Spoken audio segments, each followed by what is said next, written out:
I'm shaking. You see my hand shaking? Whoever the person was, you're disgusting. Hey everybody, it's Junny, and I'm here to read you guys a scary story.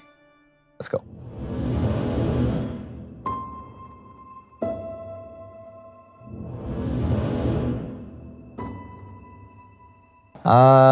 Yes, I do.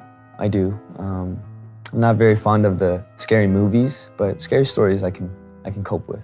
I think the ones with ghosts and paranormal stuff I can't take, but zombies, I'm okay with zombies. Or something like, like monsters, I'm not that scared of. When I was a kid, I used to be very scared of something called exorcism.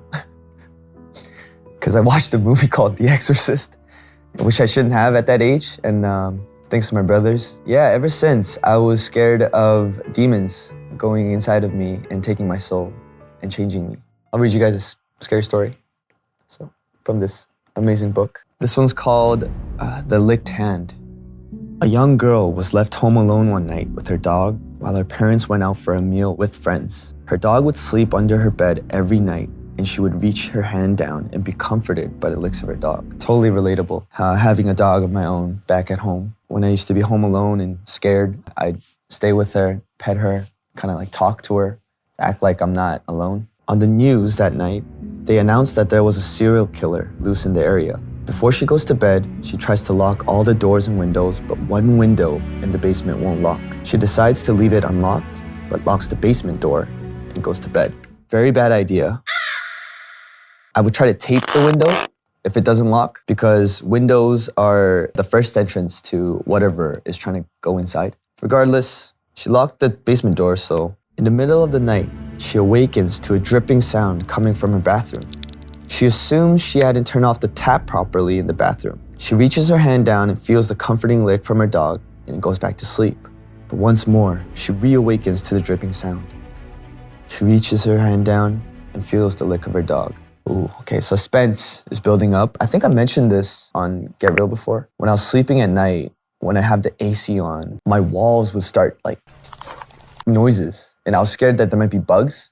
And a fan of mine contacted me through DM saying there might be termites and creeped me out. I had it checked out, but we're all good. No termites in my home. She's just getting her comfort, by the dog. So I feel like we're almost getting to the point, but not yet. We have to figure out what that sound is.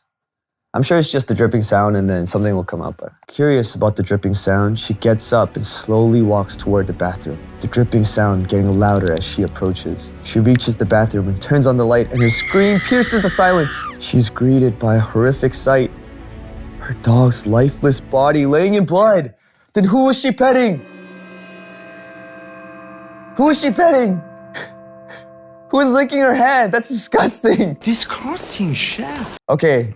I was wrong. I thought it was a buildup, like a fake buildup, but no. She found her dog's lifeless body laying in blood. I'm shaking. You see my hand shaking? Can we move on? I'm curious what happens next. Something on the bathroom mirror catches her eye. She turns around. Written on the wall in her dog's blood are the words, "Humans can lick too." Dun, dun, dun. So it was a human in her bed licking her hand, which is a very disgusting thing. What's wrong with you? Wow. How do you react to this? If my dog made me feel comfort, I would at least look under the blanket and be like, "You good? Yeah, I'm good too. I'm a little scared." Not like, "Where's my dog?"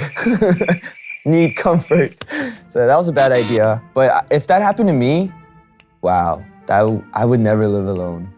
I just fly back to Canada and live with my parents the rest of my life. Crazy.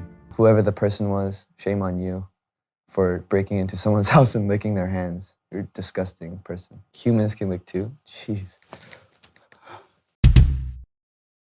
Scary story of mine. One time, it was Chuseok. I was the only one living in that basement floor. That night, for some reason, I started getting chills. I'm just kind of like, it feels weird. And I'm like working on a song, and then I feel like somebody's looking back at me, like check. Like if you just ignore it, it's okay. But once you check and nothing's there, from there, it's like the movie's beginning. It freaks you out. I finished the song, turned off all the lights, trying to sleep. I had my earphones on, lay down, I'm listening to the song. and I'm hearing this voice that I've never recorded. I'm like, what is this voice? Oh my God, what is that? It would like suddenly appear, and then I'd rewind it, re-listen to it, and it'd be gone. I was like, okay, I'm done. You're done. You're done. I'm out of here. Ran upstairs, went outside, and kind of like, what should I do? Who should I call? I'm scared. And then I listened to it again, and it turns out it was just my voice. There was like a little error when I was bouncing the track. It was like a really high-pitched voice, but it ended up being mine. No troubles. Ghosts aren't real. Thank you guys for having me. This was JUNNY, and I have a single out called Hide and Sick. Just came out, and it talks about never wanting to be alone, which kind of relates to scary stories. So make sure to check it out, and hope you enjoy my time, me reading scary stories to you, and see you soon.